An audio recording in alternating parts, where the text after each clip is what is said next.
Bismillahirrahmanirrahim.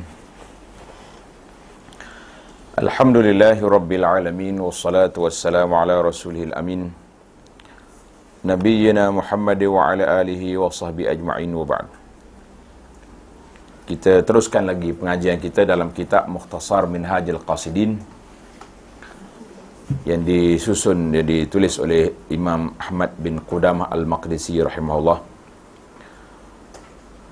dengan terjemahan ringkasan kitab Jalan Mereka yang Menuju kepada Allah. Jadi ada kitab cetakan Pustaka Salam ni, dia bagi dua. Ada, dia buat dua jilid, satu dua. Ada yang besar tu pakai sambung sekali.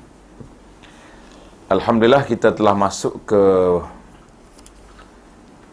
perbincangan kita, masih lagi di dalam Kitabu Zammil Bukhl, kitab pada mencela penyakit bakhil. Ini penyakit bakhil ni masalah jugalah. Kau tak ada masalah? Muka surat 393. Faslun fi luzumil qana'ah liman faqadal mal.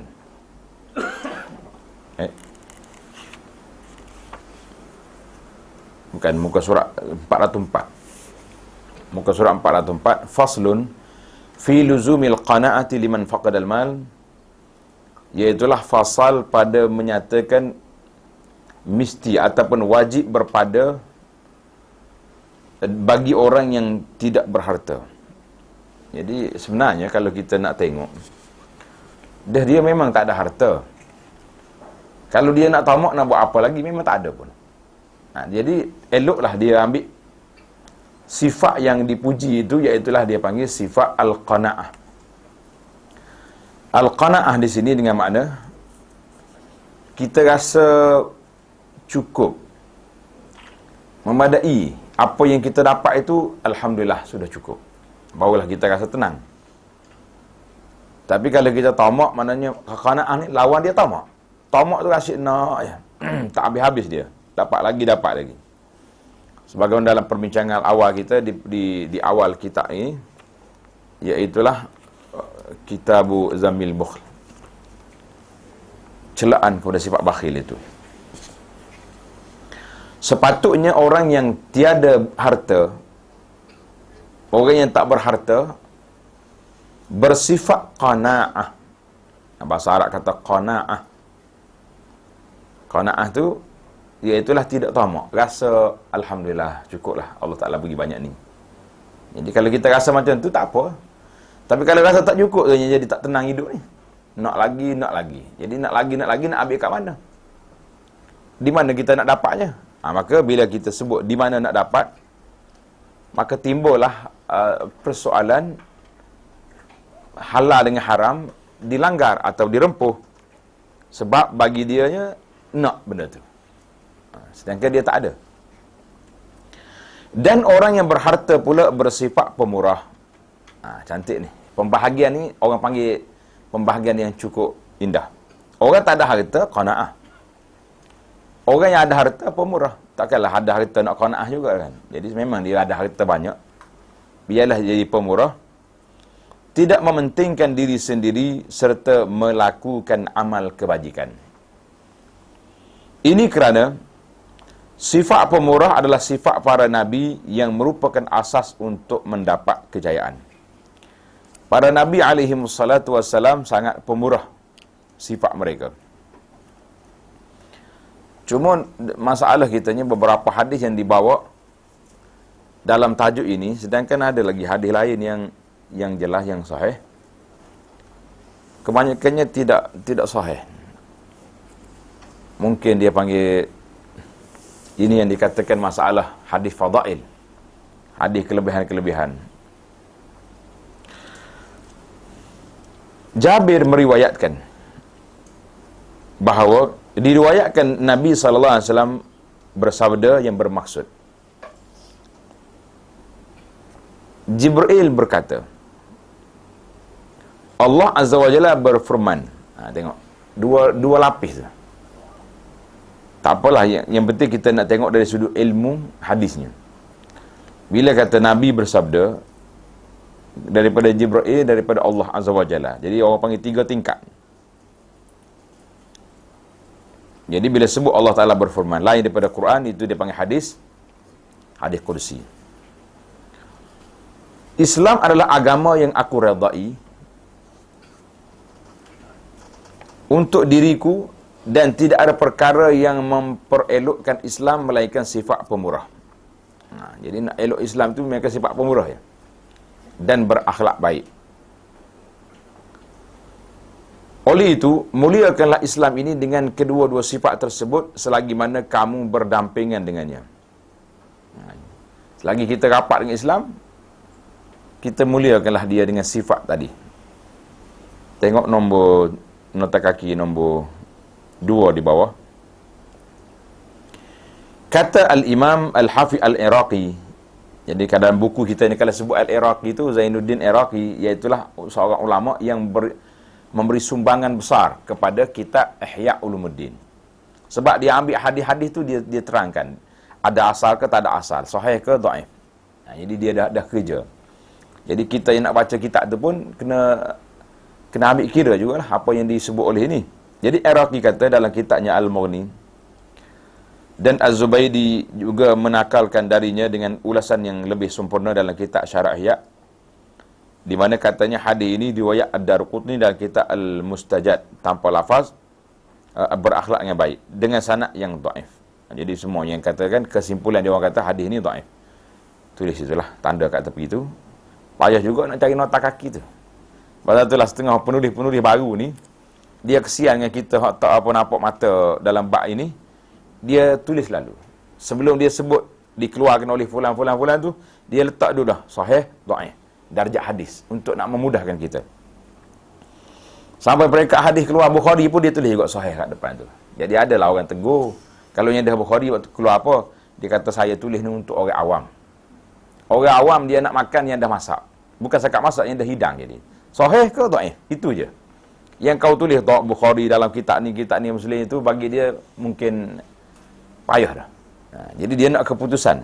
Dia panggil zaman apa ni, segera belaka ni kan. Semua nak cepat belaka. Jadi tak apalah, itu sumbangan mereka.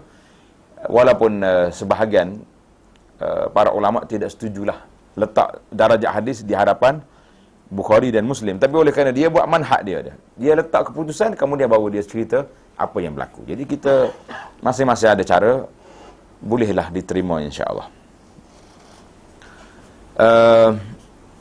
Dalam hadis yang lain juga, Ibnu Abbas meriwayatkan, jangan kamu hiraukan kesalahan orang yang pemurah. Jadi kalau dia ni dah jadi pemurah, kerana Allah Ta'ala akan menyelamatkannya setiap kali dia tersandung jatuh. Setiap kali dia jatuh, Allah selamatkan dia. Maknanya orang pemurah ni kira bebas lah. Jadi pasal hadis ni pun masalah juga. Tengok nombor 1 di bawah. Riwayat Abu Nu'aim dan Al-Khatib dan juga Al-Quda'i dalam pada sanadnya terdapat Lais bin Abu Salim, seorang perawi yang dhaif. Jadi kesimpulannya hadis ni pun dhaif juga. Yang ketiga, riwayat yang diriwayatkan juga, syurga adalah tempat bagi orang yang pemurah. Syurga bagi orang yang pemurahnya. Al-jannatu darul asqiya. Dan para wali Allah hanya ditanam maknanya dalam sifat mereka itu dengan sifat pemurah. Dengan sifat pemurah. Hadis ini apa kata di muhaqqiq, isnaduhu dhaif, sanad dia dhaif. Ad-Darqutni kata la yasih hadzal hadis. Hadis ni tak sahih. Kalau tengok di nota kaki kitab kita nombor 2 tu panjang lagi uraian dia. Dia kata apa? Ibnu Jauzi letak dalam kitabnya Al-Mawdu'at, dia kata hadis ini maudhu'. Lagi teruk. Yang pentingnya bermasalah lah dia punya hadis-hadis yang ada ni. Yang seterusnya, Anas juga diriwayatkan juga, inna budala ummati. Ni panjang cerita ni. Sesungguhnya wali-wali, dalam istilah wali ni dia ada wali abdal, ada wali kutub, macam-macam nama istilah. Kita pun kena belajarlah nama-nama ni. Ada wali kutub yang jaga dunia ni berapa orang. Kemudian ada wali, itu panjang perbincangan. Jadi tengok dalam ini sebut wali-wali abdal tu di kalangan umatku memasuki syurga bukan kerana ibadat dan puasa yang banyak, tetapi mereka memasukinya kerana berjiwa pemurah, berlapang dada dan sentiasa memberi nasihat kepada orang Islam. Nah, dia masuk syurga dengan sebab itu. Kata di muhakkik, dia kata isnaduhu dhaif, sama juga. Jadi ya, itu yang saya kata tadi. Satu lagi hadis yang juga diriwayat, hendaklah kamu melaksanakan perkara ma'ruf, melakukan kebaikan kerana ia dapat menghalang daripada kesudahan yang buruk. Alaikum bistina'il ma'ruf fa innahu yamna'u masari as-su. Jadi kalau kita buat benda yang baik itu, dia menghalang kita daripada benda yang tak buruk, akhir kesudahan. Tanda yang keempat ni pun sama juga. Isnaduhu dhaif, sanad dia dhaif. Tengok di sini nota kaki kata Ibnu Abid Dunya meriwayatkan dengan mulafak ini. Pada sanadnya terdapat Juwaibir Ibnu Dhahhak yang dipulaukan riwayatnya, dipanggil matruk. Tak sahih lah cerita dia. Cuma ada cerita, mungkin dalam kitab ni tak sebut. Jadi bila sebahagian ulama, bila dia cerita tentang kita buat baik ni menyebabkan kita terhindar daripada benda-benda yang buruk. Jadi kalau kita rasa dalam kelebihan-kelebihan sedekah itu sendiri terdapat hadis-hadis yang menunjukkan sedemikian. Jadi kalau kita rasa tak senang, rasa apa-apa yang tak baik, sedekah banyak. Sama ada sedekah tu kerana apa sajalah. Jadi insya-Allah taala dia ada pertolongan Allah datang kepada kita. Ibnu As-Sammak berkata, aku berasa hairan terhadap orang yang sanggup membeli hamba dengan menggunakan hartanya. Dulu kau orang beli hamba dulu. Hamba sekarang ni tak ada dah. Perhambaan ada. Itu berbeza di antara hamba dengan perhambaan. Kan? Hamba maknanya kita boleh beli orang. Waktu perang, lepas tu beli. Itu sebabnya kata sewaktu sampai kepada Sayyidina Umar Ibn Khattab radhiyallahu anhu harta rampasan perang, Sayyidina Umar bawa kumpul di Madinah, dia tudung. Lepas dia tudung, dia panggil orang semua mari tengok. Dibuka, orang terkejut tengok, masya-Allah. Dia punya barang-barang, kiralah barang-barang harta itu mari daripada rampasan daripada negara Parsi. Jadi Parsi ni orang hebat-hebat. Jadi bila orang semua happy tengok, Sayyidina Umar nak bagi, menarik ni. Tapi Umar menangis. Orang lain gembira, Sayyidina Umar menangis. Jadi orang tanya, "Limadza yabkika ya Umar?" Kenapa khalifah menangis? Sayyidina Umar kata apa? Dia kata, kamu kena sedar, harta yang kita dapat ini hasil daripada berlakunya pertumpahan darah yang banyak. Maknanya berlaku peperangan. Orang dah mati ramai, harta yang dapat kita, tuan dia dah mati. Jadi Sayyidina Umar radhiyallahu anhu cerita, maknanya kalaulah mereka termasuk Islam, aman hidup dia. Tak ada berlaku peperangan, tidak ada berlaku kematian. Tetapi kita walaupun kita tak setuju dengan peperangan tu, oleh kerana nak mempertahankan agama, kalau tidak kita pula kena serang. Jadi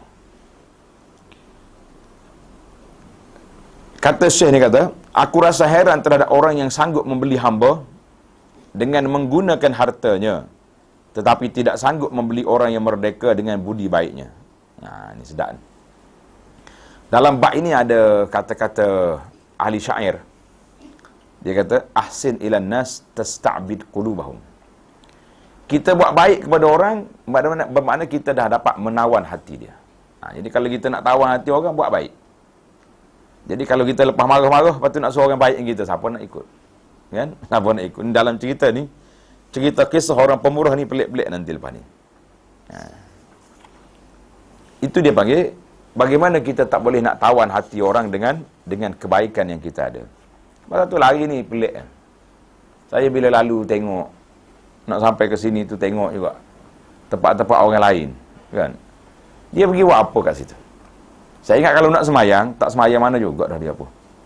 Nah, orang-orang yang bukan Islam, kan di gereja ke di mana tempat. Sebabnya, kalau orang Islam yang memang agama kita ni agama yang benar, yang sahih ni, cuba pergi solat dekat masjid waktu-waktu subuh. Berapa orang yang ada? Jadi pasal itulah dia tak buat waktu subuh, dia buat pagi pukul waktu cerah-cerah dah kan. Jadi ramai sikit mari tu. Tapi adakah mari tu kerana semayang ataupun kerana ada bangsa lain untuk menawan hati? Ada bantuan, ada tu, ada ni. Jadi kita pun kena fikir jugalah macam mana nak suruh orang pergi masjid tu. Kena buat jamuan banyaklah boleh jadi. Nah, pagi-pagi siap mari masjid solat subuh berjamaah, nasi lemak semuku. Ambil ramai sikit datang. Wallahualam biarlah. Tapi teknik tu kena pakai juga.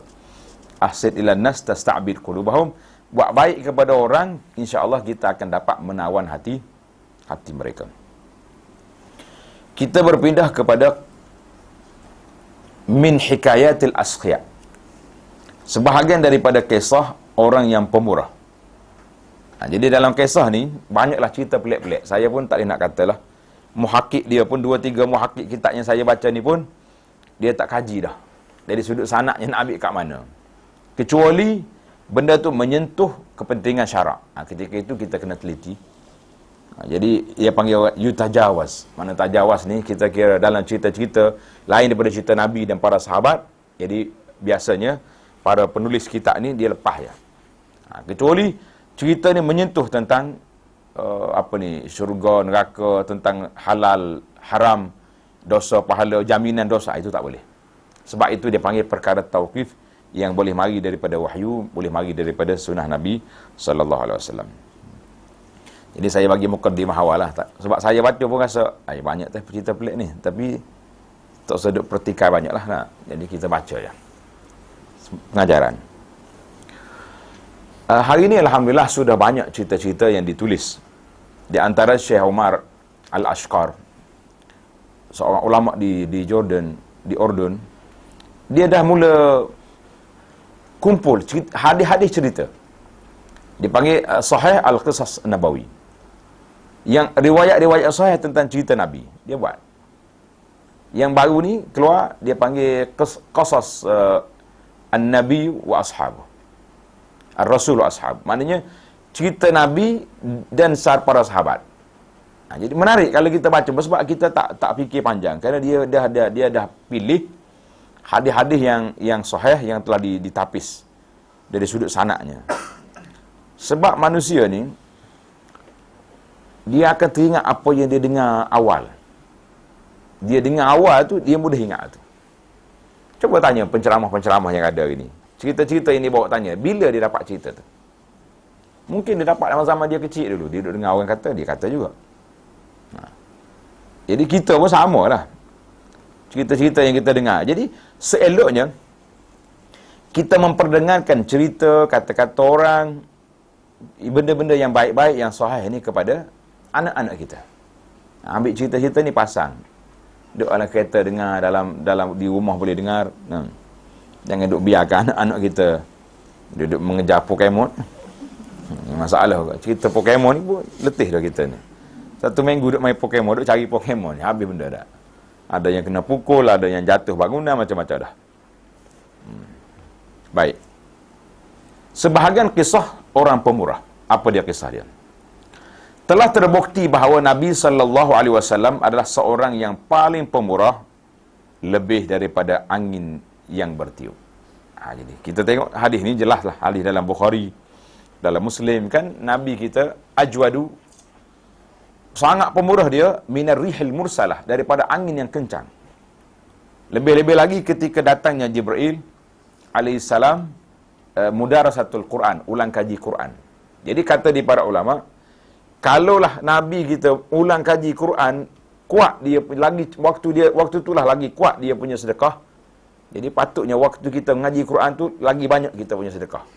Jadi kalau kita nak kutip derma apa pun, pergi kutip waktu ngaji kelas Quran tu. Barulah jadi cepat sikit naik darah. Dia banyak situ. Pasal waktu tu waktu rihal mursalah. Nabi SAW tidak pernah menjawab satu permintaan dengan kalimah tidak. Allah. Tengok riwayat Al-Bukhari. Seorang lelaki telah meminta dari Nabi sallallahu alaihi wasallam, lalu baginda memberikan kepadanya sekumpulan kambing yang ada di dalam bukit.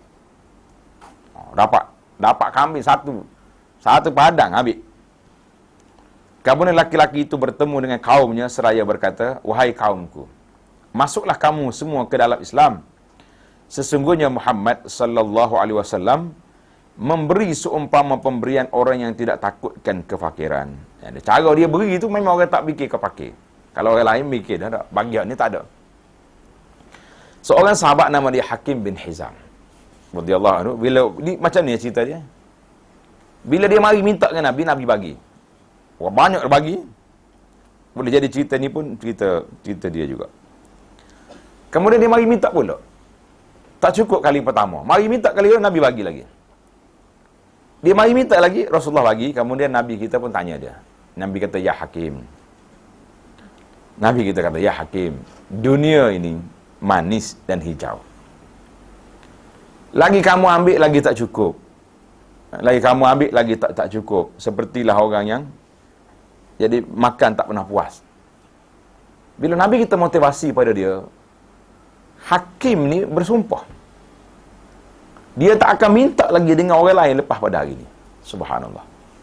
Sehinggalah zaman Sayyidina Abu Bakar As-Siddiq, bila mari harta Baitul Mal banyak, Sayyidina Abu Bakar panggil, "Ya Hakim, ambil bahagian kamu." Dia kata, "Tidak." Mari zaman Sayyidina Umar, tak mau ambil juga. Sampailah dia mati. Sebab apa? Sebab Nabi beri sampai peringkat, bila Nabi tegur sekali cuik hati dia, dia rasa dia tamak dan dia pemalu dengan sikap yang tersebut. Dia bersumpah dia tak akan minta lagi dengan siapa-siapa. Subhanallah. Jadi kalau kita macam nak, agak-agak kita hari ni, beri banyak pakai lepas gitu, tak boleh. Manusia hari ni bukan zaman Hakim bin Hizam ni. Zaman sekarang ni lagi beri banyak, lagi cepat. Akhir sekali dengan lori dia bawa pergi. Barang-barang dalam rumah awak tu tak nak angkat ke? Dah kosong rumah kita lagu ni. Jadi sudah tidak ada orang seperti itu. Jadi kita jangan nak buat manifestasi zaman sahabat dulu. Sikap macam tu jangan sampai macam kita hari ni. Kita tengok ni benda-benda pelik yang berlaku ni. Cerita pelik. Dalam riwayat yang lain disebut bahawa Talhah radhiyallahu anhu telah berhutang dengan Sayyidina Uthman bin Affan sebanyak 50,000 dirham. Banyak 50,000 dirham ni. Satu hari Sayyidina Uthman pergi ke masjid dan bertemu dengan Talhah. Talhah berkata, "Aku telah bersedia untuk membayar hutangmu itu, maka ambillah." Dia jumpa di masjid baru nak bayar. Ya, kalau kita lah, kalau nak bayar betul, mari bayar. Pergi bayar kat rumah lah kan.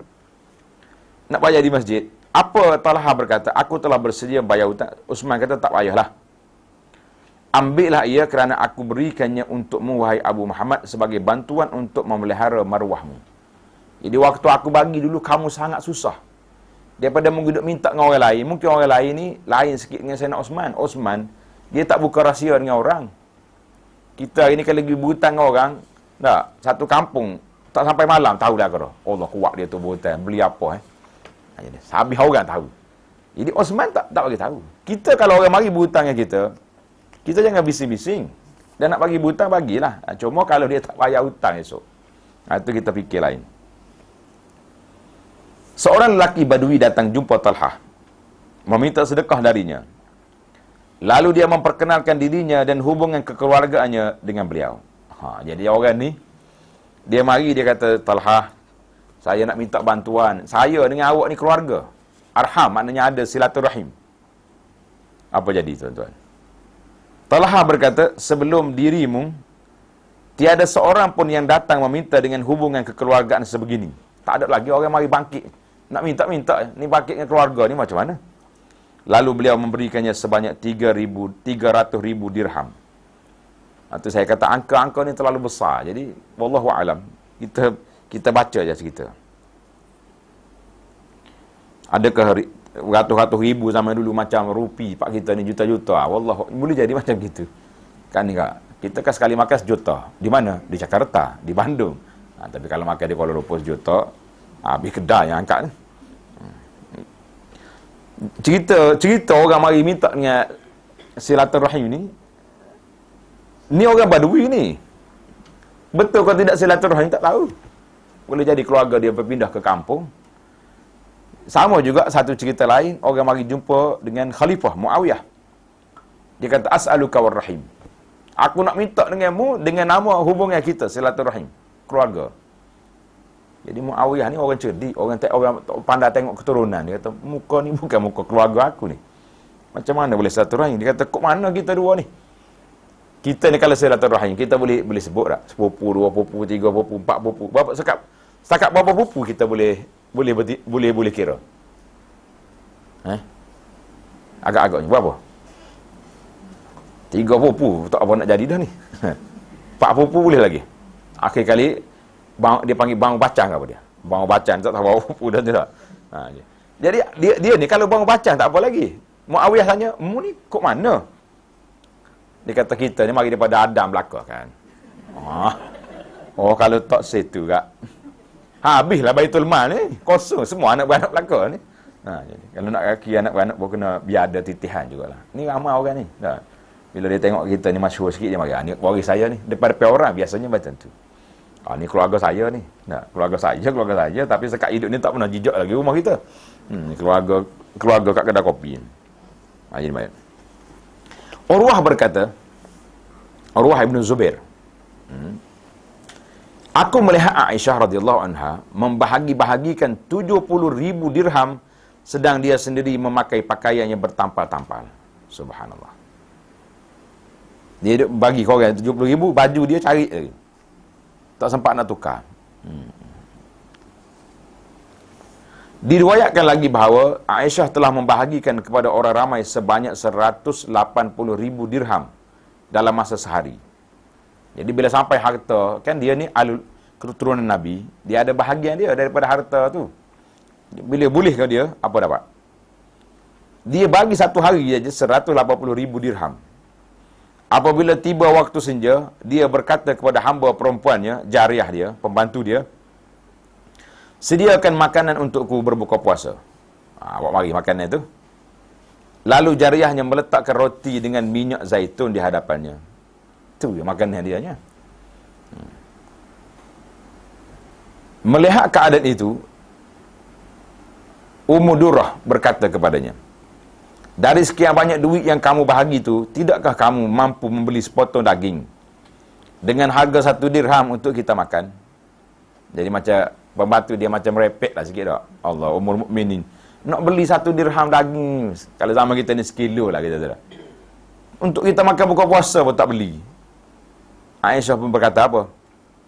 Aisyah tak marah. Dia kata, kalau kamu ingatkan aku mengenai perkara ini, tentu aku lakukannya. Tak teringat. Lau zakarti ni la fa'altu. Kalau bagi tahu awal tadi lah, waktu kau duk bagi, terminta tu dah nak beli lagi. Aku bagilah. Ni dah habis dah, nak beli apa lagi? Jadi, zaitun jugalah petang tu. Dengan roti. Allah. Cerita lagi. Abdullah bin Amir bin Khalid. Abdullah bin Amir telah membeli rumah Khalid bin Uqbah yang terletak di kawasan pasar dengan harga 90,000 dirham. Apabila tiba waktu malam, beliau mendengar tangisan ahli keluarga Khalid. Dia beli rumah tu. Malam lagi, beliau pun bertanya kepada ahli keluarganya, kenapa mereka menangis? Mereka menjawab, kerana mereka menangis kerana kehilangan rumah mereka. Tak ada rumahnya, nak pergi duduk mana besok ni? Dah kena jual dah ni. Lalu Abdullah bin Amir berkata, wahai ghulam tu khadam dia, pembantu dia, pergilah kamu kepada mereka dan beritahu mereka bahawa rumah dan duit yang aku bayar itu kesemuanya aku serahkan kepada mereka. Utun jual lagi ni. Duit berdapat, rumah dapat balik. Macam mana agak kita ni? Kita pergi beli rumah orang miskin, nampak dia duka cita, kita beri balik rumah dia. Seorang lelaki menghantar surat kepada Abdullah bin Amir, di mana katanya, aku telah diberitahu berkenaan khasiat susu lembu. Aduh, dia tahu kawan itu kaya kan. Saya dengar khasiat susu lembu ni hebat. Kalau tidak keberatan, hantarkanlah seekor lembu kepadaku untuk aku perah dan minum susunya. Minta seekor. Lalu Abdullah menghantar 700 ekor lembu bersama pengembalanya sekali dan berkata, kampung tempat pelihara lembu-lembu ini kesemuanya menjadi milikmu. Ambil kamu belakang. Wallahu alam. Kalau kata saya 2 ekor lembu sama 700 ekor lembu dia hantar. Ali bin Al-Hasan, Ali ibn Al-Husain. Kalau kita Arab kata Ali ibn Al-Husain, Ali ibn Hasan, wah ada juga, telah menziarahi Muhammad bin Usamah bin Zaid yang sedang sakit. Tiba-tiba Muhammad menangis di depannya. Ali bertanya, apa sebab kamu menangis? Tuan menangis kenapa? Dia menjawab, aku mempunyai hutang. Oh, saya ada hutang Tuan Syekh. Ali ni cucu cicit Nabi ni. Ali bertanya lagi, berapa banyak hutangmu? Dia menjawab 15,000 dinar atau beberapa belah ribu dinar gitu. Ali berkata, hutangmu itu kini menjadi tanggunganku. Rasul menangislah. Saya akan bayar hutang awak. Allah. Seorang lelaki datang menemui Ma'an. Nak baca macam mana tu? Ma'an. Baca gitu. Lalu meminta sedekah darinya. Tuan Syekh Ma'an minta sedekah. Beliau pun memanggil khadamnya dengan berkata, wahai gulam. Gulam tu maknanya nama orang panggilan kepada pembantu. Dipanggil gulam. Ambillah untaku yang itu. Dengan menyebut nama untanya. Maknanya kira unta hak comel tu. Dan duit 1,000 dinar. Lalu Ma'an memberikan kepada lelaki tersebut sedangkan dia tidak pun mengenalinya. Akan bagi hola begitu ya. Diceritakan bahawa ada seorang penyair telah menunggu di muka pintu rumah beliau beberapa lama untuk menemuinya. Jadi orang penyair. Penyair ni biasa zaman dulu. Allah Taala sebut dalam Quran, wasyu'ara'u yattabi'uhumul ghawun. Ahli-ahli syair ni kebanyakannya pengikut-pengikut dia tu orang-orang yang lara. Sebab hidup main syair. Tengok ni apa dia main. Ada penyair yang betul, penyair yang Islami ada. Dia telah menunggu di rumah muka pintu rumah beberapa lama untuk menemuinya. Tetapi Ma'an masih belum bersedia untuk menemuinya kerana terlalu sibuk. Tak ada masa. Appointment tak dapat. Penyair itu berpesan kepada khadam Ma'an. Beritahu kepadaku, jika Gubernur Ma'an masuk ke taman tu biasanya tepi air lah. Beritahu aku. Apabila Gubernur Ma'an masuk ke taman rumahnya, khadamnya pun memberitahu kepada penyair tersebut. Penyair itu terus menulis satu rangkap syair di atas keping kayu. Cerdik dia. Dia tulis syair tak atas kayu. Dia kata apa? Lalu dia meletakkannya ke dalam kolam yang membawanya masuk ke dalam taman rumah Ma'an. Letak macam kirim lah lepas masuk. Apabila Ma'an nampak kayu tersebut, lantas dia mengambilnya. Dan mendapati ada tertulis serangkap syair seperti berikut. Abaju di Ma'an. Najin ma'ana bihajati. Famali ila ma'anin siwa kasyafi'un. Wahai sifat pemurah Ma'an. Beritahulah kepada Ma'an segala keperluanku. Dia tak tulis ke Ma'an. Dia tulis ke sifat pemurah Ma'an. Ini maknanya tinggi dia punya sastra. Tiada lagi yang boleh membantuku untuk berdepan dengan Ma'an selain darimu. Dan Ma'an tak nak jumpa dia, atas surat. Ma'an pun berkata, siapakah yang menulis syair ini? Orang sampai dulu, syair itu ada nilai. Nilai dia punya kelebihan dia. Apabila lelaki penyair tersebut dipanggil masuk, Ma'an berkata kepadanya, apakah yang kamu ucapkan? Mengucap apa? Lalu lelaki tersebut membaca syairnya di hadapan Ma'an. Setelah itu beliau berkata, berikanlah lelaki itu 10 uncang duit. Tengok nota di bawah tu, dia kata, karung duit yang berisi sama ada 1,000 atau 10,000 dirham. Mana satu uncang itu, dia punya rik dia 10,000 atau 1,000. Bagi dia. Dan lelaki itu mengambilnya. Gubernur itu pun menyimpan kayu tersebut di bawah hamparan duduknya. Pada hari kedua, Ma'an mengeluar kayu tersebut dan membacanya kembali. Jadi seronok dia baca. Lalu memberikannya, setelah dibacanya, dia lantas memanggil kembali lelaki tersebut, lalu memberikannya 100,000 dirham lagi. Apabila laki-laki itu mengambil wang tadi, dia berasa bimbang.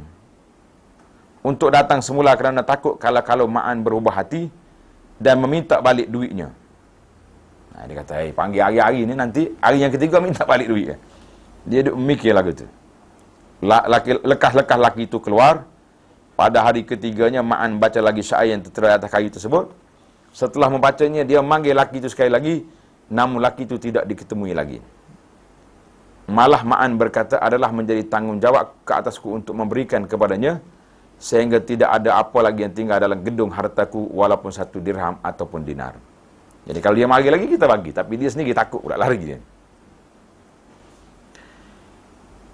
Cerita yang seterusnya. Qais bin Sa'ad bin Ubadah telah jatuh sakit. Jadi orang ini sakit. Lalu beliau bertanya kepada sahabat handainya, belum datang, bertanya, kenapa sahabat handainya tak datang untuk menziarahinya? Tak ada orang mari ziarah dia. Sedangkan dia ni orang baik. Orang suka beri duit pada orang. Jadi, tapi sedih kat kita ya. Waktu sakit orang tak mari. Dikatakan kepadanya, mereka itu malu untuk datang kerana mereka berhutang denganmu. Lah.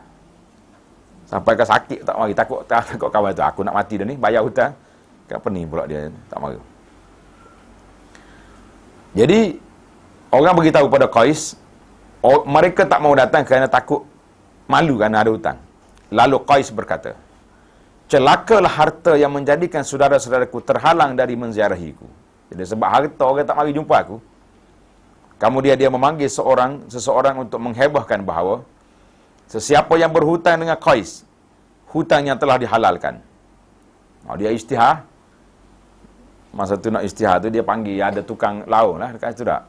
Kalau zaman kita ni senang je, Qais tulis kat Facebook tu. Apa jadi? Apa nak jadi ni? Bila dia istihar, hutang telah dihalalkan. Pada petang hari itu juga, tangga rumahnya roboh. Akibat terlalu ramai orang yang datang menziarahinya. Masya Allah. Bila hutang lepas, pakat mari habis.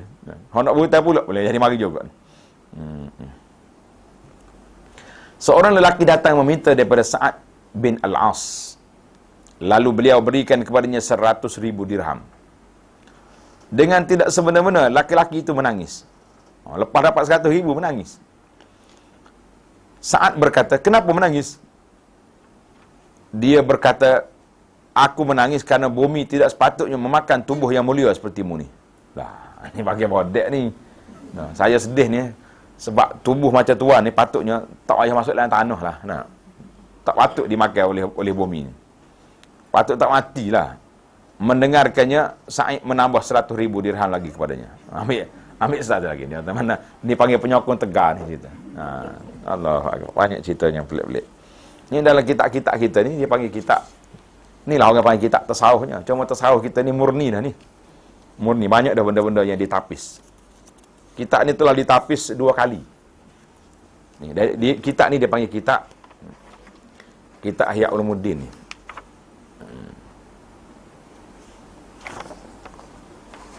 Jadi yang pertama sekali ditapis oleh siapa? Ditapis oleh Ibnul Jauzi. Dalam kitab dia Minhajul Qasidin. Kemudian mari seorang lagi, Ibnu Qudamah, buat pula Mukhtasar Minhajul Qasidin. Tapi masih lagi banyak hadis-hadis dan juga benda-benda yang pelik. Kita berpindah pula kepada tajuk sifat bakhil yang tercela. Sifat bakhil yang tercela.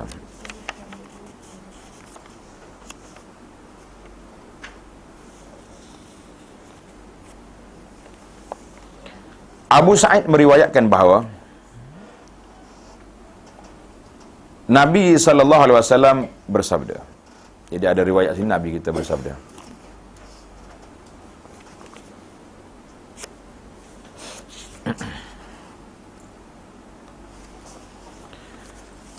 Khaslatani la tajtami'ani fi mu'minin. Khaslatani la tajtami'ani fi mu'min. Al-bukhlu wa su'ul al-khuluq.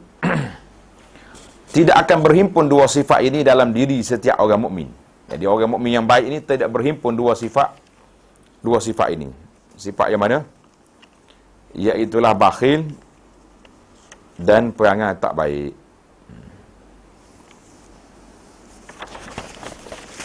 Tulis hadis ini nombor 1 riwayat Tirmizi. Jadi sanad dia dhaif. Hadis yang kedua, la yajtami'u asy-syuh wal imanu fi qalbi 'abdin abadan. Bakhil dan iman tidak akan berkali-kali berhimpun dalam hati seorang hamba. Jadi, kalau orang imannya kuat, mantap, bakhil tak mari, tak duduk dalam tu. Jadi, hadis ni riwayat An-Nasa'i daripada Abu Hurairah, sanadnya sahih. Jabir radhiyallahu anhu meriwayatkan bahawa Nabi SAW bersabda kepada Bani Salamah. Bani Salamah ni di mana? Bani Salamah ni kalau tuan-tuan pergi ke Madinah sekarang ni, duduk di Masjid Qiblatain. Masjid Qiblatain tu, itu dia panggil Diyar Bani Salamah. Diyar Bani Salamah. Nabi tanya dia, siapa ketua kamu? Man sayyidukum, siapa ketua kamu? Mereka menjawab, Jad bin Qais. Yang kami sifatnya sebagai seorang yang bakhil. Dia ketua bakhil. Baginda bersabda, apalagi penyakit yang lebih buruk daripada bakhil, lebih teruk daripada bakhil. Bahkan ketua kamu sekarang ialah Bishr ibn al-Bara' bin Ma'rur. Jadi Nabi tukar jawatan. Ada juga pasal kena tukar jawatan orang yang tak sesuai dengan dia. Nak jadi ketua kampung ni bakhil, penat juga kan. Nah, ini pun hadis riwayat Bukhari. Cerita ini dibarat oleh Imam Bukhari dalam kitabnya Al-Adabul Mufrad.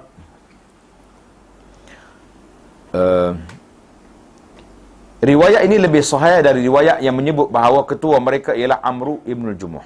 Jadi ada lagi cerita lain. Setengah perawi juga tersalah dengan menyebut Al-Bara' bin Ma'rur, sedangkan Al-Bara' telah meninggal dunia sebelum hijrah. Bukan Al-Bara' tu. Saya tak tahulah, penterjemahan daripada awal lagi dia guna 2 ar. Yang betulnya Al-Bara' 1. Baca dengan ringan, Al-Bara'. Buang 1 ar. Sabda Rasulullah sallallahu alaihi wasallam yang Nabi kita bersabda, "Thalathun muhlikatun." Syuhun muta' wa hawan muttaba' wa ijabul mar'i bi nafsihi. 3 perkara yang membinasakan, iaitulah sifat kedekut, bakhil, yang ditaati. Maknanya kita sifat bakhil, kita ikut dia sampai tak boleh nak derma pada orang. Itu. Hawa nafsu yang diikuti. Dia nak apa, kita pun ikut belaka. Dan seorang yang kagum terhadap diri sendiri. Kita rasa kita hebat, kita rasa kita kuat, maka orang ini juga bermasalah. Tulis hadis ini. Hadis Salasun Muhlikat ni riwayat oleh Imam At-Tabarani. Imam At-Tabarani, muhakkik dia kata sahih. Al-Imam Al-Khattabi rahimahullah, seorang ulama hadis, berkata, Asy-Syahih, syahih itu bahasa Arab. Dia guna bahasa Arab juga. Asy-Syuhu iaitulah sifat bakhil terhadap hartanya dan melarang orang lain dari membelanjakan hartanya adalah lebih teruk daripada sifat bakhil. Mana syuh tu lebih teruk daripada bakhil lagi. Syuh, kan dalam hadis tadi, asy-syuhu syuhun muta'. Mana bakhil tu teruk dah. Hak ni tu teruk lagi. Bukan sekat dia tak bagi kepada orang, dia orang nak bagi pun dia larang. Itu maksud. Salman Al-Farisi berkata, apabila seorang yang pemurah meninggal dunia, bumi serta malaikat hafazah. Apa dia malaikat hafazah? Malaikat hafazah tu apa? Malaikat yang menjaga kita. Kita ni banyak malaikat. Malaikat yang menulis, kiraman katibin. Satu, yang menulis amalan tu. Satu lagi malaikat hafazah yang jaga kita. Satulah kita tidur tak masuk semut dalam hidung. Cuba tak ada malaikat tak ya? Malaikat tak ada. Agak-agaknya ramai orang sedar-sedar pagi, ambulans mari, sombak, tak boleh nak nyawa. Tapi kalau kita tak tudung bekas makanan, penuh dengan semut dalam tu. Lalak tak masuk. Macam-macam. Itu dia panggil malaikat hafazah.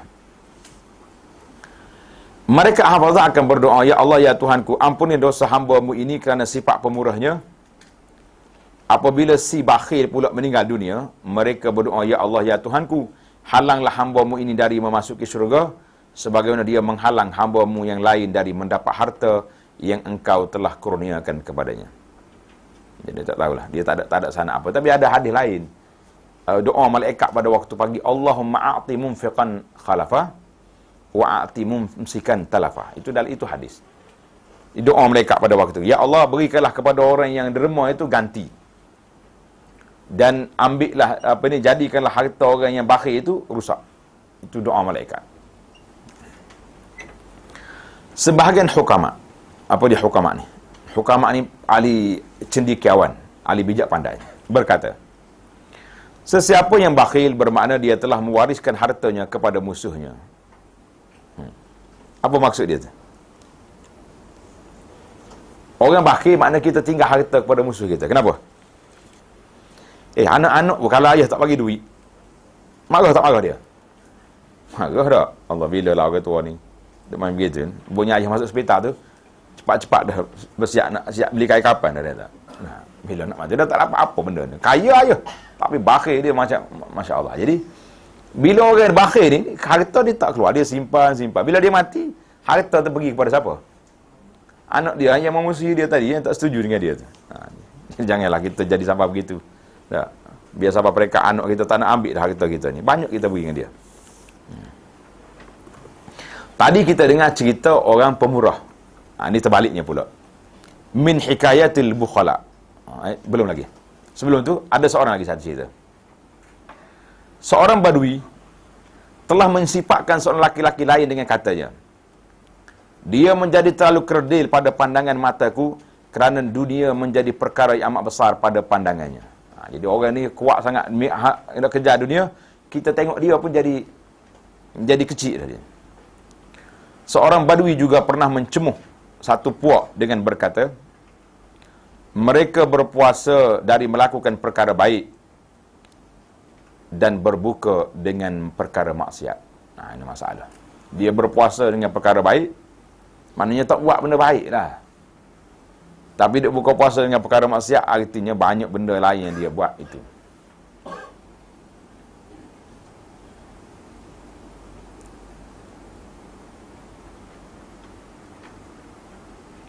Ini macam-macam cerita pelik-pelik dah ni tak. Jadi tadi kita tengok cerita orang pemurah.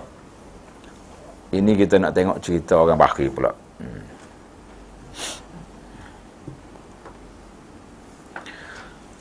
Min hikayatil bukhala, antara kisah orang bakhil. Ibnu Abbas radhiyallahu anhuma meriwayatkan katanya, Al-Hajib merupakan seorang laki-laki bangsawan Arab yang kedekut. Allahu akbar. Dia tidak menyalakan api di waktu malam kerana bimbang cahayanya akan diambil faedah oleh orang lain. Kita ni ada juga lagi tu ni. Nak buka lampu kat tangga takut cerah orang lalu. Tutup lampu. Biar waktu malam orang nak tumpang lalu cahaya kita tu.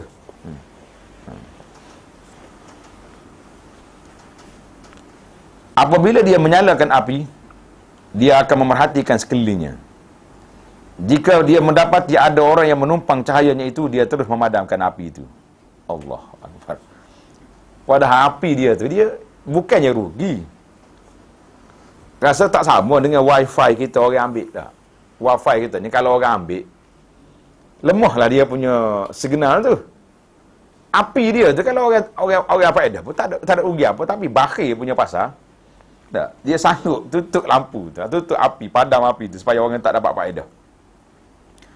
Allahu Akbar, berat juga penyakit orang ni. Diceritakan bahawa Marwan bin Abu Hafsah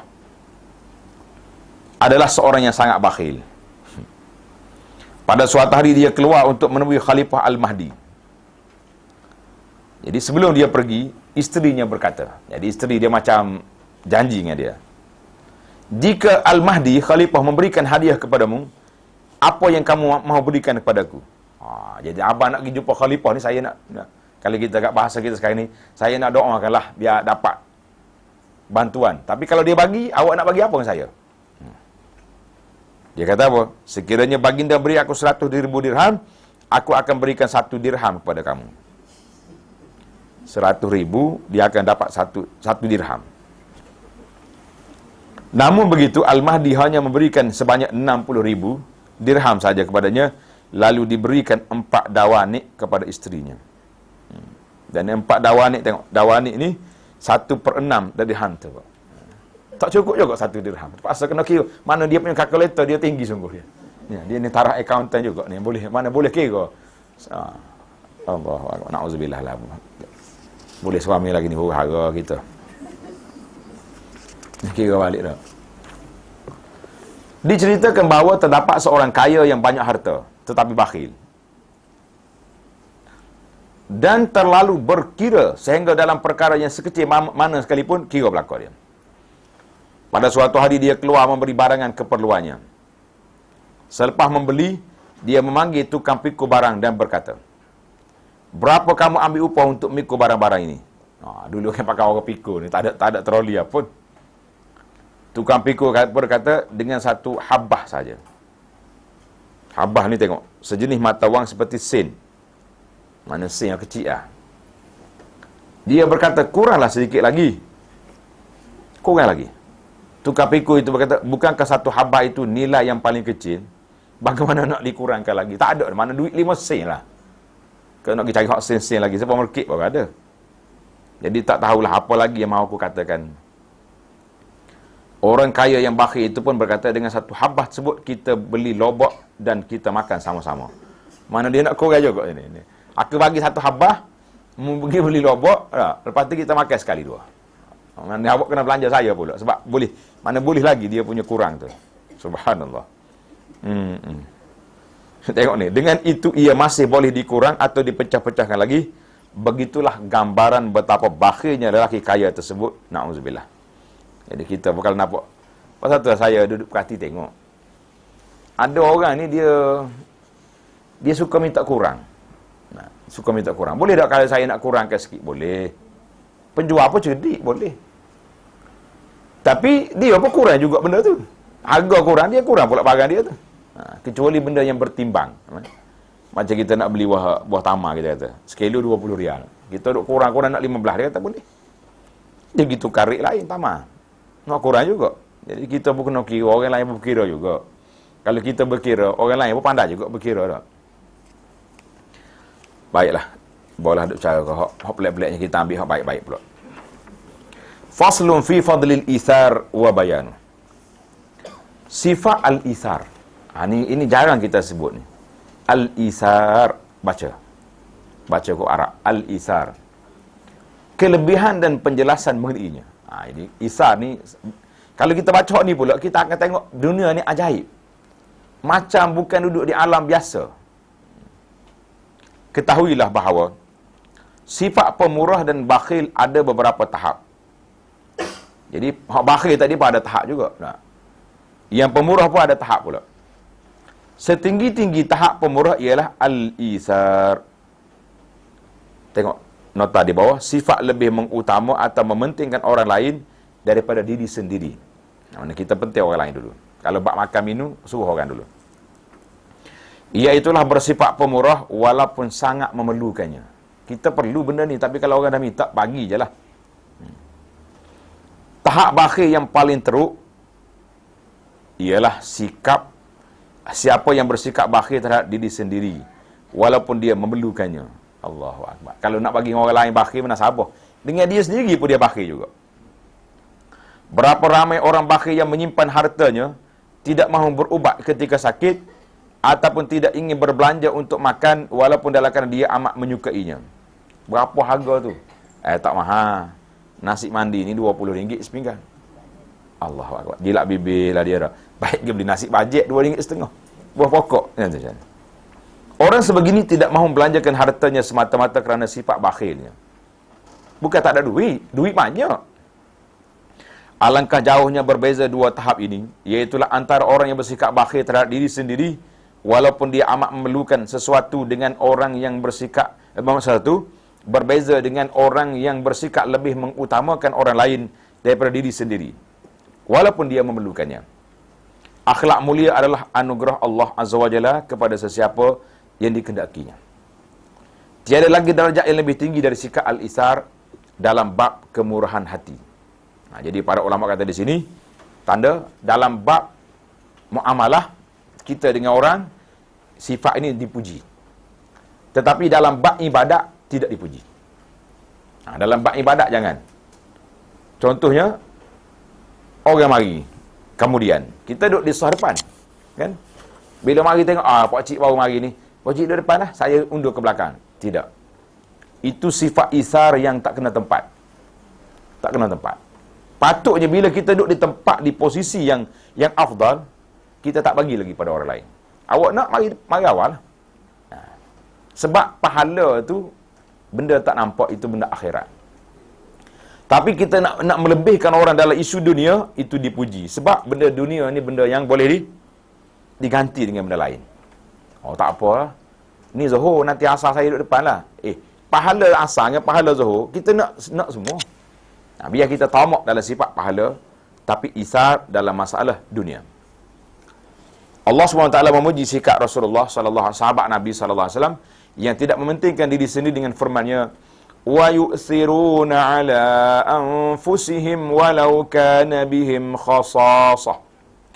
Dan mereka juga mengutamakan orang yang berhijrah itu lebih daripada diri mereka sendiri, sekalipun mereka dalam keadaan serba kekurangan dan sangat berhajat. Jadi sifat ini sifat orang Madinah. Orang Madinah ni bila muhajiri mari, dia nak bagi harta dia. Awak nak ambil kebun mana? Ambil satu. Saya buat ni. Surah Al-Ashri ayat 9. Sebab turunnya ayat ini, cerita ini diriwayat oleh Imam Bukhari, ialah berkenaan dengan kisah Abu Talhah kerana sanggup mementingkan saudaranya yang susah lebih daripada diri dan keluarganya sendiri dalam soal makanan hariannya. Kisahnya sangat masyhur. Tuan saya kita main dengan kita ni. Dia tak nak bawa kisah ni sebab sangat masyhur, dia kata. Dia bawa cerita hak bakhir tadi banyak. Dalam peperangan Yarmuk, beberapa orang pahlawan Islam telah gugur syahid. Antara mereka ialah Ikrimah bin Abi Jahal, Suhail bin Amru, Haris bin Hisham dan sekumpulan Bani Mughirah. Sebelum mereka syahid, dalam keadaan bergelimpangan, berdarah ni, mereka telah diberikan air minuman.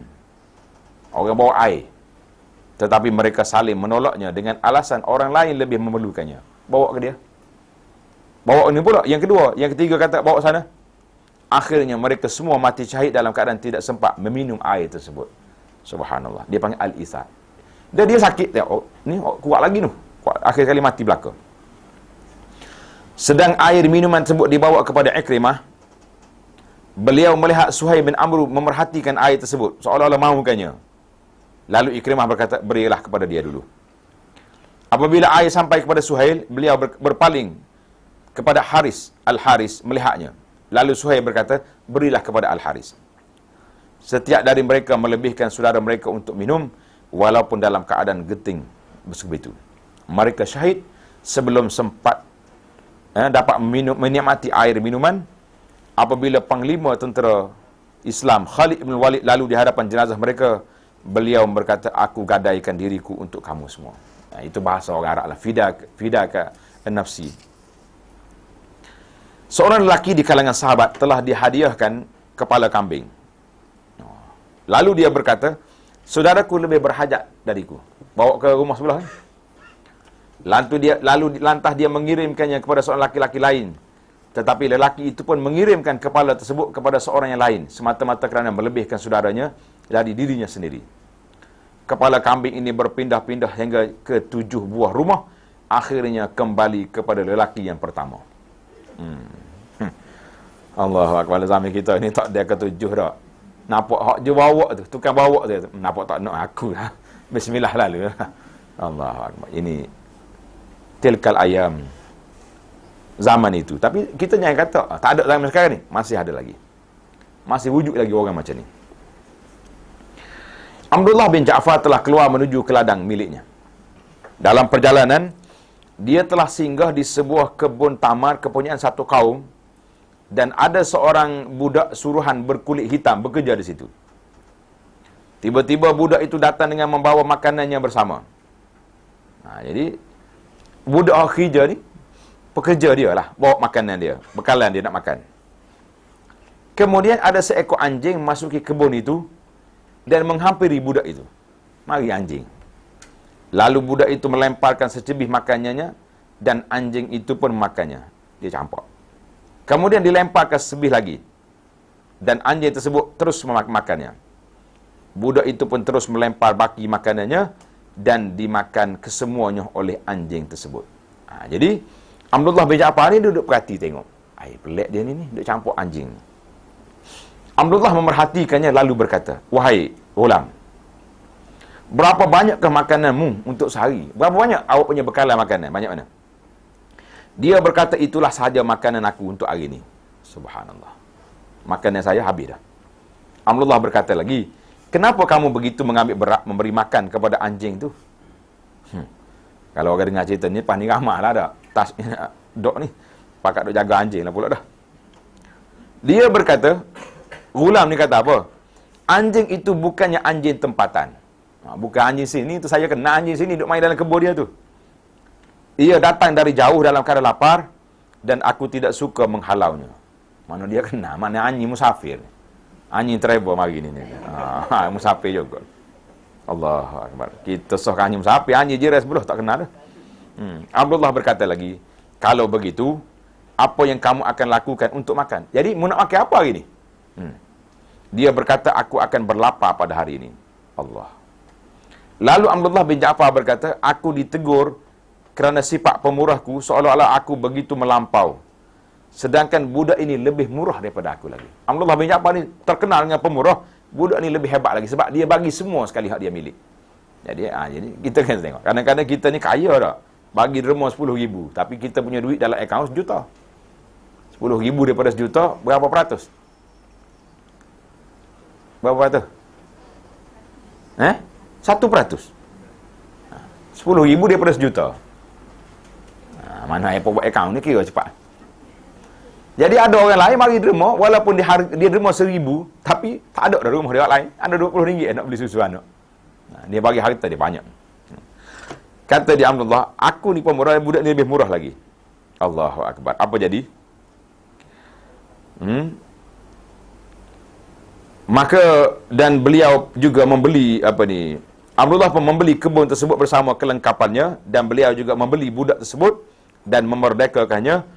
Kemudian kebun itu diserahkan kepada budak itu. Allah, rezeki dia dah. Ambil kamu belakalah. Manusia lagi ni, manusia tak pernah jumpa lagi ni. Sekumpulan orang miskin berkumpul pada satu tempat untuk menikmati jamuan. Tapi baru ni ada saya jumpa. Masa raya baru ni, ada orang berhenti kat pondok saya. Dia berhenti nak pergi ke tanda, tapi dia pergi parking kereta dia bawa pokok.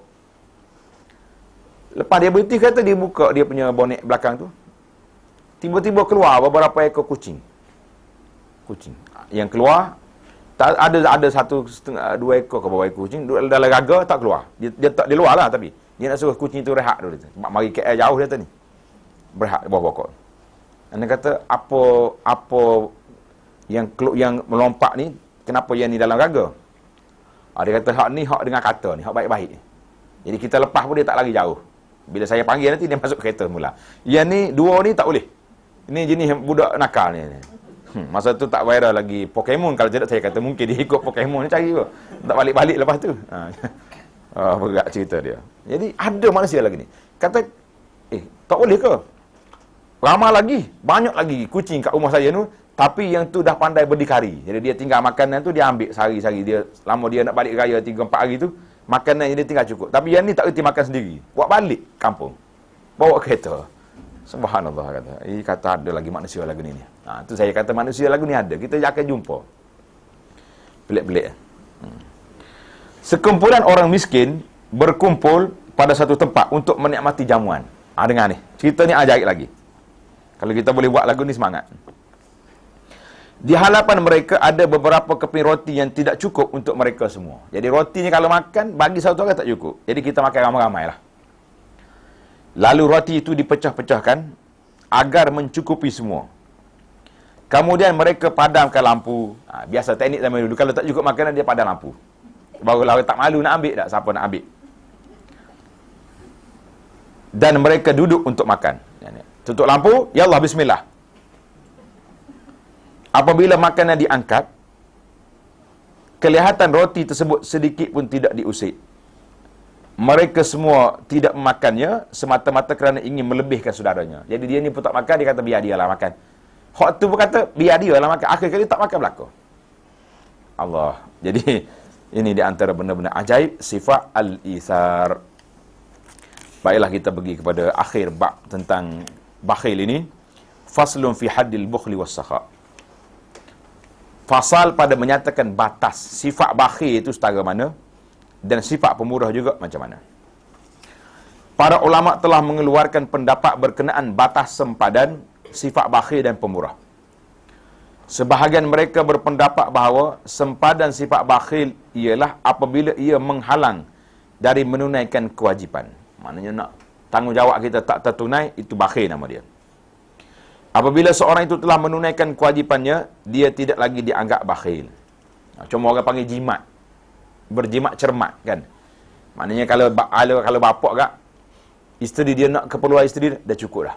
Anak-anak pun semua dapat dengan beg sekolahnya, dengan kasut, dengan makanan. Sudah. Tapi dia tak bagi mewah. Itu orang tak panggil bakhil lah gitu. Dia panggil jimat. Tapi sebenarnya sempadan sebegini tidak mencukupi. Ini kerana siapa yang berikan nafkah yang wajib kepada keluarganya hanya sekadar ditetapkan oleh hakim saja, tanpa memberikan lebih dari itu, walaupun sesuap makanan atau sebiji tamar, dia sebenarnya masih tergolong dalam senarai orang yang bakhil. Maknanya maksud dia, ada orang ni, isteri dia terpaksa pergi dakwa di mahkamah kerana tak bagi nafkah. Mak hakim kata, awak kena bagi 200 bulan. Dia bagi 200 tu je. 50 ekstra pun tak ada. Cadar-cadar anak nak pergi makan sekali-sekala lah. Makan kebab ke apa benda, beli-beli aiskrim, tak ada. Jadi orang tu walaupun dia taat kepada hakim tapi masih lagi dikira bakhil.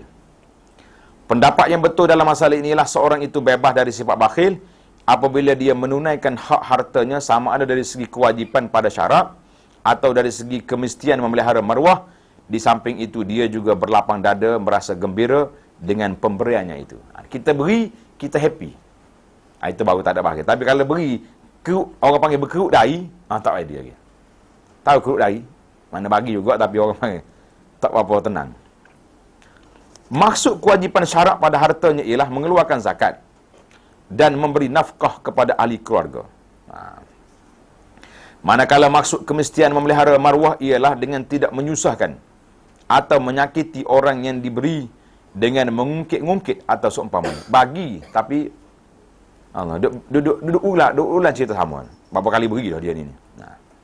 Dan tidak terlalu berkira terhadap perkara-perkara kecil dan remeh-temeh yang mungkin berlaku.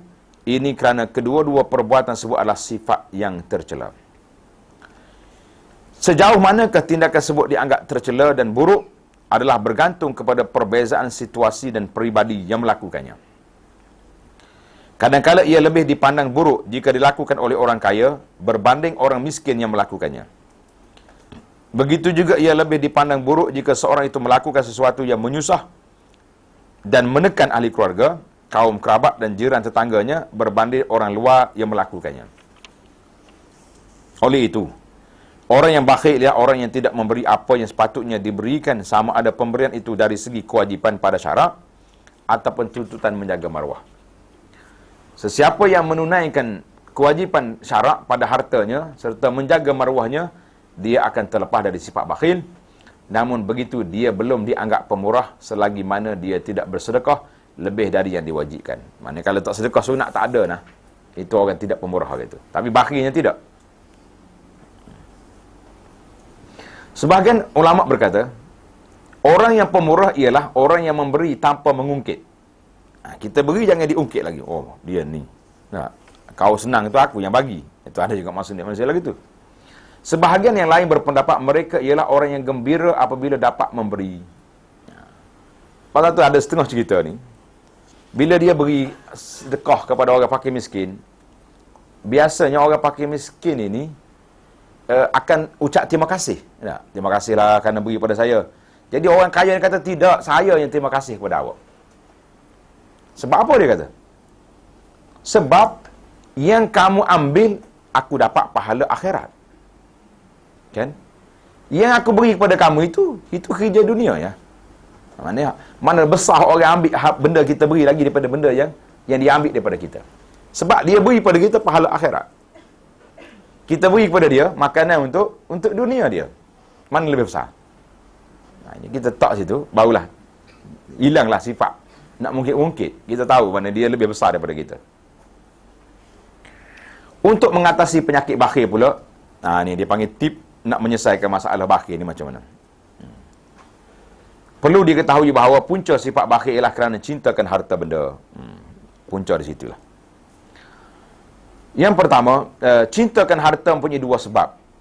Yang pertama, cintakan syahwat, iaitu ingin melakukan sesuatu mengikut nafsunya, di mana ia hanya tercapai melalui harta dan panjang angan-angan. Sekiranya dia tidak panjang angan-angan, tapi mempunyai anak keluarga, itu juga boleh menjadi sebab yang menggantikan faktor panjang angan-angan. Jadi dia tak ada angan-angan dah, cuma anak dia ni perlu. Nak bagi sedekah pun, kesiankan anak-anak dah. Akhir sekali anak-anak situ, besar dah anak pun duk kesian lagi. Tak bagi sedekah juga, pasal nak simpan untuk anak. Yang kedua, cinta dan sayang kepada zat harta itu sendiri. Kita sayang kepada benda itu sendiri.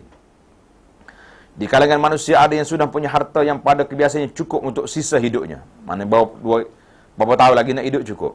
Bahkan berlebihan sehingga sebanyak ribu-ribu ringgit pula. Umurnya pula meningkat tua dan dia tidak mempunyai anak pinak. Namun begitu dirinya enggan menunaikan hak kewajipan hartanya ataupun sedekah yang tentu akan memberikan manfaat untuknya nanti. Dia tahu bahawa jika dia mati, hartanya akan jatuh ke tangan orang lain ataupun akan hilang jika hartanya itu disembunyikan. Penyakit jenis ini tidak ada harapan lagi untuk diubati. Na'udzubillah. Ini penyakit berat adalah ni. Duk main mikir pelik. Ia ibarat seorang laki-laki yang mencintai seorang. Apabila kekasihnya mengutuskan seorang menjadi orang tengah kepadanya, tiba-tiba dia jatuh cinta kepada orang tengah itu. Bahaya lagu ni. Nak pergi tolong kira kat kawan, jadi ke dia.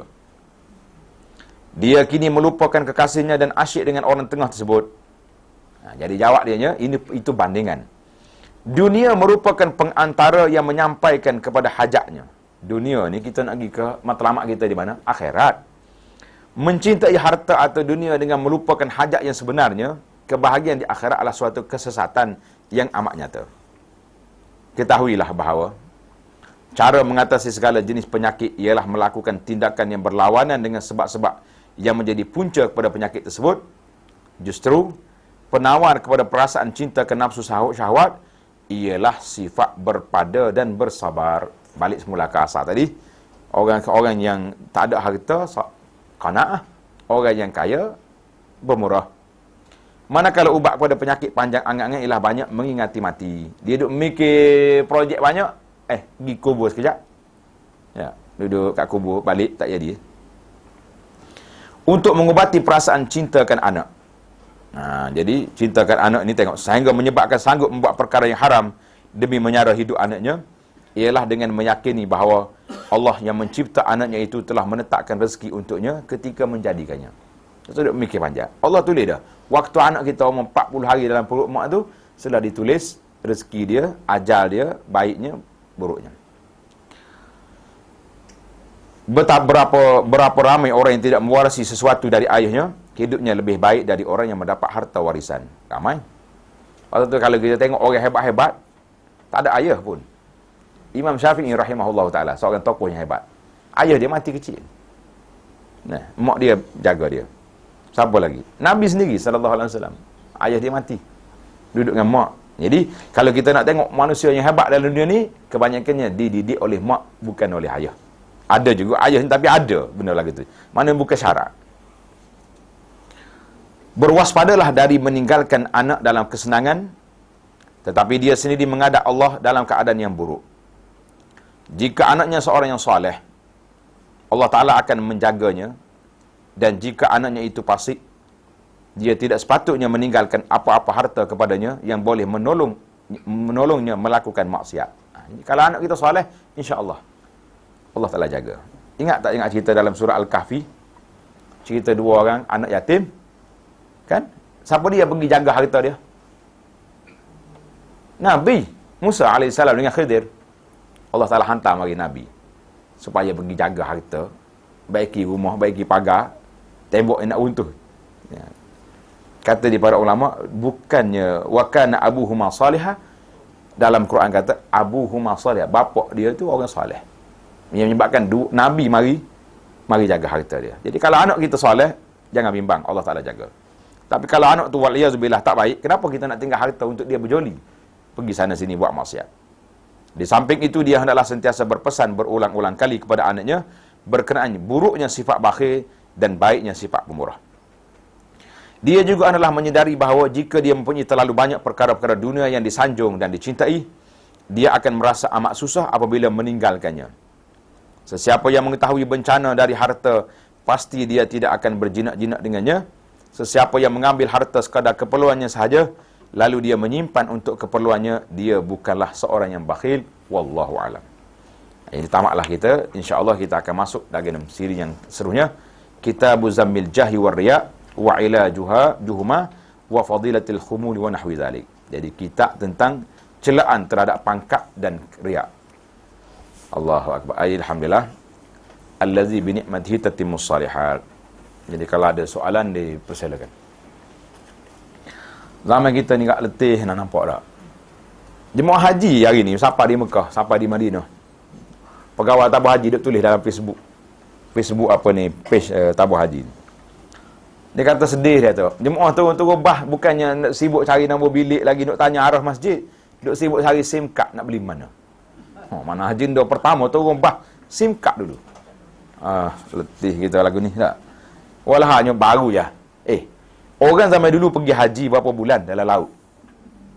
Kalau sampai Mekah cari SIM card mana Sabah. Nak bagi tahu ke maklumat anak dia, saya mak dah sampai ni. Ini kita baru tadi. Ya.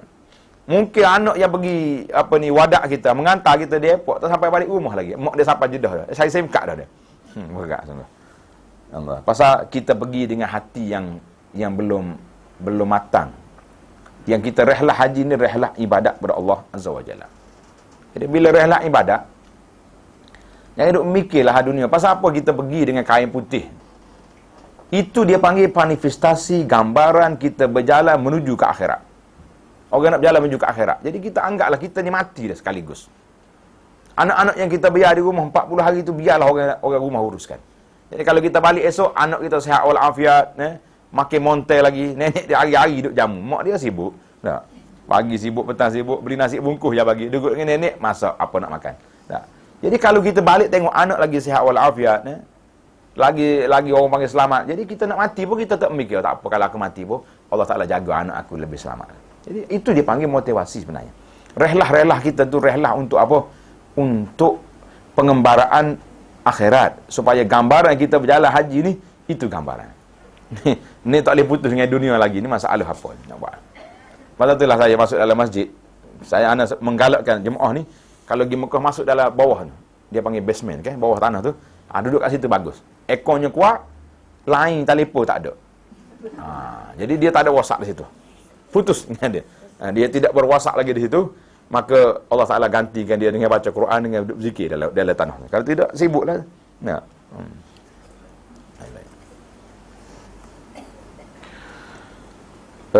Seorang bapa yang telah berpisah, tidak mahu bagi nafkah untuk kediaman kerana beranggapan bekas isteri itu akan bersenang dengan suami baru. Apakah hukumnya? Sedap dia. Kau cerai dia, buat apa? Tanya dia balik. Nafkah isteri dah tak ada sebab dia cerai. Tetapi kalaulah ada anak, nafkah anak tu yang dia kena bagi. Dan bapa bertanggungjawab dengan anak itu, wajib atas dia. Semua benda, nafkah anak dia kena kira belaka. Contohnya kita kata belanja makan anak ini, belanja pakaian dia, makan dia 200 bulan. Dia kena tambah lagi belanja mak budak tu yang menguruskan anak. Kena tambah lagi RM200. Kalau tak ada orang nak urus, dia terpaksa kena bawa bibi jaga budak tu. Jadi kalau mak dia sendiri nak jadi bibi untuk anak-anak dia sendiri, mana suami tu kena bayar lagi ke ibu. Ni duduk cemburu dengan orang. Tak, takut duduk dengan suami baru. Jawabnya haram perbuatan bapa yang tak nak bagi nafkah kepada anak-anak. Kerana itu tanggungjawab. Tanggungjawab bapa nafkah. Pasal itulah Allah SWT beri kepada dia bin. Patut kita ni kepada bin mak kita belaka. Sebab kita daripada awal jadi dulu, siapa yang susah? Mak susah. Lepas pada beranak pun mak juga jaga. Tak? Ayah dia bagi tengok ya. Anak baby tidur dah. Tidur. Dia pun tidur juga. Tak? Bahkan kalau ayah tidur sebelah, anak ada, dia kena letak patah golek lagi tengah tu. Takut terbalik mati pula tu. Jadi mak ni bunyi dia punya gagah, dia punya apa ni, sound dia kuat. Budak sikit mak sedar dah. Tapi Allah SWT beri bin kepada bapa. Pasal apa? Kamu tak ada hubung, tak akan putus dengan ayah kamu ni. Tak akan putus. Jadi belanja pun kena beri pada ayah anak dia. Wallahu alam. Itu dia panggil cerita kita. Ada lagi? Ya. Kalau tak ada lagi, insya-Allah kita akan jumpa balik lepas haji nanti. Ana akan berangkat 30 hari bulan ni. 30 hari bulan Ogos. Perlu tak kita ambil tahu ke mana atau kepada siapa sedekah kita disalurkan? Naam, kita kena ambil tahu. Sekarang ni kita nak bagi sedekah pada siapa? Nak bagi sedekah pada siapa kita nak bagi? Kalau kita beri sedekah, ini ada sahabat-sahabat kita ni berminat sangat nak pergi tolong. Dia panggil NGO. Pergi tolong orang fakir miskin, orang bantuan. Kita kata jazahumullahu khairah. Satu kebaikan yang dia orang buat, kan? Tetapi kalau dah kita kenal pasti, memang si miskin ni bukan sakat miskin dunia, miskin akhirat, tak solat pun dia. Rumah dia dengan rumah orang asli bertukar dengan tak tutup auratnya, dengan bebas pergaulannya. Jadi kita nak bagi sedekah dengan dia sebagai mu'alaf Melayu ni, kita bagi dulu sikit. Dia tengok, oh baik makcik ni, sekali mari 200, bawa beras, bawa makanan, bawa apa, boleh pahala bagi makanan tu. Dia bagi anjing tadi pun boleh pahala, kan? Ni bang ini manusia yang dia pandai lagi mengucap, cuma dia tak nak solat. Tetapi kita kena berusaha. Kata ni saya bagi kali pertama ni, lepas ni nak bagi lagi, boleh tak saya nak bantu lagi? Kita tanya dia nak bantu boleh tak? Oh dia kata no, kenapa tak boleh?